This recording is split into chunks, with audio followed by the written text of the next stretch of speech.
Sziasztok, ez itt az Összeraklak. Mint láthatjátok, elkészültem a 963-as Porsche-val, és itt az ideje, hogy együtt megnézzük minden egyes porcikáját részletesen. Tartsatok velem!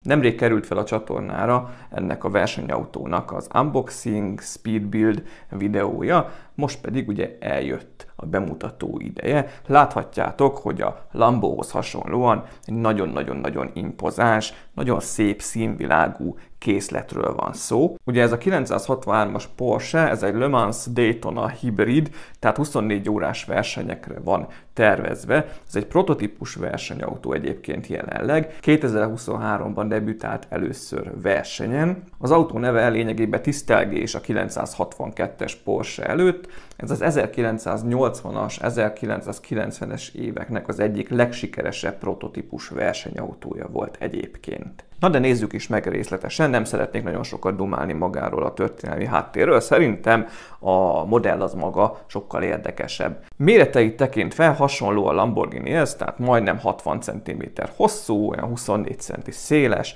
és 14-15 cm magas, 3460 elemből kellett összepakolni. Nekem nagyon tetszik, ha már néhány furcsaság van benne, valamint van néhány dolog, amit megemlítenék itt a kész konstrukcióval kapcsolatban, viszont azt már előre leszögezem, hogy szerintem a készlet az árát az teljes mértékben megéri. Szerintem kezdjük az autónak az első részétől, hogy az első lökhárító részt azt egy ilyen laposabb elemsorral kellett megoldani, mindegyik fel van matricázva. Azt már láthatjátok, hogy jócskán van matrica a kézleten, jóval több, mint a Lamborghinin volt. Mindenhol ez a vörös-fehér szín dominál. Ahogy haladunk az autó hátulja fele, úgy veszi át mondjuk a fehér szín helyét a fekete egyre inkább, de az elején a vörös-fehér a jellemző. Az autó karosszériája valóságban egyébként karbonszálas, hoppá. Az egész aerodinamikai kialakításnak a célja lényegében a maximális leszorító erő és a minimális légellenállás elérése, de ugyebár ezekre a 24 órás versenyautókra jellemző is ez a laposabb felépítés. A kerekek fölötti sárvédő rész is sokkal kisebb ívben van megoldva. Egyébként a motorizált verzióban elől világító elemek vannak, tehát itt láthattok ilyen átlátszó kék színű elemeket. A motorizált verzióban ezek világítanak, tehát ezek összeköttetésben vannak az elektronikával, amit bele kell építeni. Hát ez statikus verzió, úgyhogy ezt nem tudom nektek megmutatni. Itt találjuk a motorháztető részt, ami lényegében nem motorháztető, mert a motor nem itt helyezkedik el ennél a versenyautónál se. Külön bónusz, és nekem ez nagyon tetszik, hogy moduláris felépítésű a készlet is, és a valóságban is moduláris felépítésű az autó, hogy könnyen lehessen szervizelni, cserélni a részeit. És ez a moduláris felépítés ez abban merül ki, hogy ezt az első részt is fel lehet nyitni, valamint az autó hátulját is fel lehet nyitni. Ezt mindjárt meg is fogom mutatni. De ha már szó volt róla, akkor térjünk is ki rá. Egyszerűen itt be lehet nyúlni ebbe a részbe, és szépen fel lehet ezt így hajtani. Nagyon sok látnivaló nincs benne, láttok majd róla mindjárt közelít. Ugye ez a rész az első felfüggesztés előtt, valamint környékén. Ez kicsit puritán ebben a készletben, nincs sok minden benne, de ez egy tök jó bónusz, hogy ez így felemelhető. És akkor így sokkal könnyebben be lehet tekinteni a pilótafülke irányába. És a visszahajtása az hasonlóképpen egyszerű. Csak így ráhajtjuk, és szépen vissza is illik a helyére, nem nagy extra. Ha már a sárvédőről ejtettem pár szót, akkor jöjjenek a kerekek, amiknek a gumi részén találhatunk egy Mahigan feliratot. Hát ez egy fantázia név. Eredetileg slick gumik vannak az autón, Michelin gyártmányúak. Hát itt Mahigan gyártó van feltüntetve, de hát nem licenszelt a készlet. Jól néz ki ez a kékes-fehéres körborítás a keréknek a szélén, maga a felni is ezzel a dísztárcsa résszel szerintem nagyon-nagyon jól mutat, és egyébként jól is szuperálnak, szépen mozognak. Elől még a vezetőfülke előtt van egy ilyen egész masszív szerkezet, ahol hát van egy nagyon fura elem. Ez maga a vászszerkezetnek a része lenne, de nincs csatlakoztatva semmihez. ez így mozgatható igazából szabadon. Ezt ide kellett bemozgatni. Ez alá. Lényegében ennyi az egész. Azt én mindenképpen megemlíteném, hogy szerintem tök jól rugózik a felfüggesztése, tehát láthatjátok, hogy szépen úgy nyomom le. A rugózása egész szépen megoldott. Elől, hát hátul már vannak problémák, de arra majd mindjárt kitérek. A vezetőfülke két oldalán találunk visszapillantó tükröket, amik láthatjátok, mindjárt mutatom is, kicsit nehezek, ugyanis csak akkor hajlandóak megállni, hogyha picit feljebb hajtom őket, nincsenek teljesen vízszintbe. Amint vízszintbe helyezem, akkor szépen lebillennek, álmosak, nehéz a fejük, nem tudom mi van velük. Egy kis átalakítással meg lehet azért oldani, de én nem nyúltam bele. És tök jó, hogy egy ilyen átlátszó elem van leghátul. Itt tényleg úgy néz ki, mintha egy visszapillantó tükör lenne. Még külön kitérnék a pilótafülke két oldalára, ahol hát hol kiszélesedik, hol elkeskenyedik az autó. Itt fehér, fekete és vörös elemek is keverednek már egymással. Elég masszív felépítésű, tehát sokkal könnyebb megemelni, megfogni, áthelyezni, mint a Lambót volt. Erről nem igazán akar leesni semmi, úgyhogy ez egy bónuszpont. Viszont több olyan elem van, ami között van egy icike-picike hézag, kicsit elmozdulnak egymástól, de szerintem ez nem ront az összképbe bele. Az egyik ilyen rész, ahol ez nagyon-nagyon látszódik, az a vezetőfülkének a tetején ez az elemsor, itt két oldalt, amik egy ilyen rugalmas, hosszú, tengelyszerű elemre vannak felhúzgálva, de vannak közte rések. Most ez direkt feature, hogy lehessen őket mozgatni, vagy nem, tehát valószínűleg direkt ilyen a kialakítása, de meg kell próbálni eltalálni azt az egészséges résnagyságot, hogy ez jól mutasson azért. Maga a pilótafülke kialakítása az szerintem tök jó, ugye egyszemélyes, van benne egy vezetőülés, a két oldalán van két ajtó, amit ki is lehet nyitni, csak egy kicsit furán kell beilleszteni, és maguknak az ajtóknak a kialakítása is egy picit gyenge. Legalábbis én ezt masszívabbnak gondolnám, mintha nem fektettek volna ebbe elég energiát, de mindkét oldalon ki lehet nyitni az ajtókat, viszont láthatjátok, hogyha csuknám vissza, akkor beakad, hogy icipicit meg kell ezt így emelni, és így vissza kell konkrétan alá az ajtót nyomni, ahhoz, hogy bepasszoljon a helyére. Ez mindkét oldalon így működik. Benne van egy kormány elől, de olyan mélyen helyezkedik el, hogy éppen csak elérem az ujjamnak a hegyével, viszont az összeköttetést a kerekekkel azt legegyszerűbben úgy lehet szemügyre venni, hogy ha a kerekeket mozgatom, akkor forog a kormány belül. Én azt mondom, hogy a üléshez képest nagyon alul van.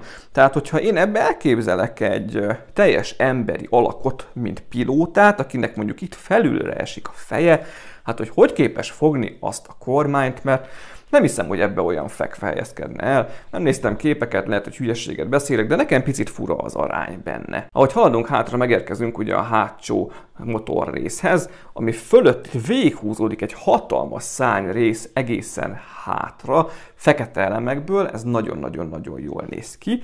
Itt a két résznek az érintkezésénél láthatóak leginkább a rések, ugyanis ez a rész innentől kezdve emelhető fel a moduláris felépítés miatt, ezt mindjárt megmutatom, és ittől összecsatlakozik a kettő, itt látható, hogy itt hát vannak pici rések, de nem is nagyon lehet közelebb mozgatni őket egymáshoz, mert egybeérnek az elemek. Még mielőtt felnyitom a motorteret, szembeötölhet nektek a készlet legnagyobb furcsasága számomra, ugyanis a hátsó felfüggesztése nem tartja meg így a hátulját, nehéz, hanem leereszkedik, és leér szinte az asztalra, megpihen rajta. A képeken ez nem látszódott, megnéztem az összeszerelési útmutató alapján, minden elem a helyén van, úgyhogy nem tudom, hogy miért ennyire farnehéz, miért nem akarja megtartani. Ezt is lehet egy kis igazgatással, egy-két plusz elemmel javítani, de, mint mondtam, nem akartam belenyúlni. De fura ez az egész, ha mozgatom is, akkor kicsit megemelem, láthatjátok. Így kéne ennek elhelyezkednie, és akkor egész simán mozog előre, hátra. A hátsó kerekek fölötti karosszéria rész az már vörös, szintén vannak mindenféle matricák. Itt láthatjátok, hogy Supercar 963 felirat van, itt is az van végig. Érdekessége a matricaíveknek, hogy járt hozzá egy pici plusz matricaív, amin Porsche 963 felirat van, hiába nem licenszelt a készlet. Én ezt csak utólag vettem észre, hogy ezeket ide lehetne felragasztani a szuperkárok helyére, de már mindegy, én ezeket hagytam rajta. Még mielőtt kitérek tényleg a motorrészre, még a hátuljáról annyit, hogyha így megnézzük, nagyon masszív ez a hátsó szárnyrész is. Fut végig itt is egy ilyen vörös csőszerű elem, ez is jól mutat, hátul is van még szürke elemekből kialakítva. Szerintem hát most ez ilyen légkivezető rész lenne, vagy kipufogó, az nem tudom, de majd megírjátok úgyis kommentben. Én annyira nem vagyok autószaki azért, de próbálok nem nagy hülyeségeket mondani. Még azt külön kiemelném, hogy a hátsó szárnynak a tetején ezekből a panelekből ki van alakítva egy ilyen szép hosszú kis sorminta, ez szerintem nagyon-nagyon-nagyon jól mutat. Na és már annyiszor beszéltem arról a bizonyos motortérről, csak megmutatom. Itt két oldalt van egy-egy tengely, egy-egy vörös alátéttel, egy ilyen barna tengely, ezeket ki lehet húzni, ezek tartják a helyén a hátsó részt, na, kijön, csak nincs nagy körmöm, és igazából lényegében ennyi.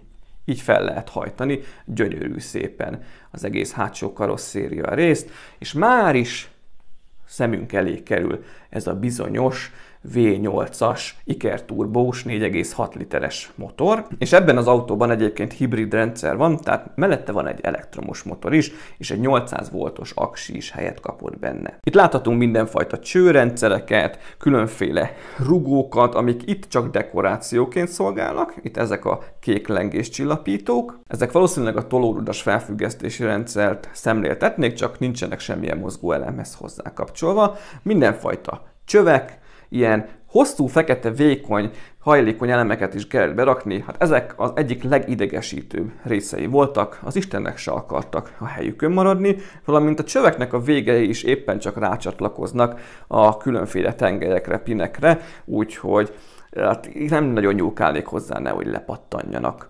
Itt a hátsó felfüggesztésre is szépen rá lehet nézni, látni, hogy ennek is megvan egyébként a rugózása, csak mint mondtam, nem tartja meg a hátsó részét. De elég részletes a kialakítása a motortérnek, úgyhogy nekem összességében ez is nagyon tetszik. És a visszahajtása, elméletileg, ha minden jól működik, akkor szépen így be lehet pattintani.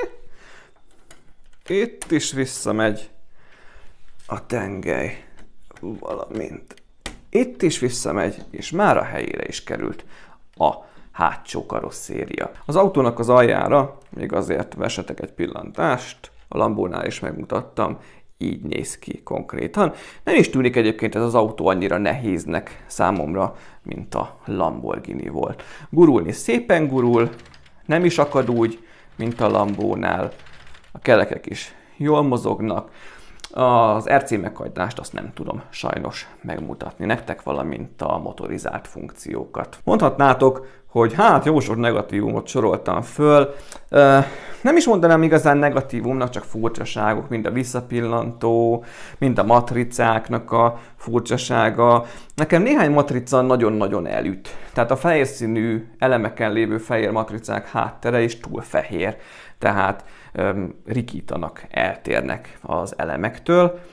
Ez a hátsó felfüggesztés rész legfurcsább számomra, ugye még az ajtókat említettem, még egyszer ugye a visszapillantóknak a nehézsége, de ezek mind-mind olyan részek, amiken icipici módosításokkal lehet javítani, de jó lett volna, hogyha az eredeti készletben is figyelnek erre. Minden esetre én azt mondom, hogy teljesen megéri.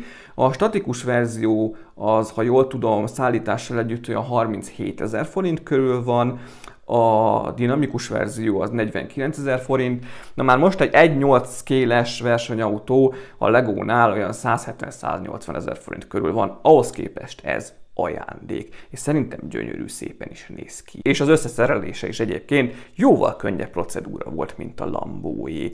Valahogy átgondoltabb az egésznek a mechanikája. Azt mondjuk még kicsit sajnálom, hogy az a 7 sebességes szekvenciális váltó, ami egyébként van a versenyautóban, nem kapott benne helyet, de hát ne legyek tehetetlen. Én még egyszer köszönöm szépen a Blockbrickworldnek, hogy elküldték ezt a készletet. Remélem, hogy elégedettek voltak ők is ezzel az egész bemutatóval. Ha van kérdésetek, írjátok meg kommentben, az észrevételeket is, iratkozzatok fel a csatornára, ha tetszett, dobjatok egy lájkot, és hamarosan érkezem a következő bemutatóval. Lesznek még itt brutális készletek a közeljövőben is. Addig is mindenki vigyázzon magára, legyetek jók, sziasztok!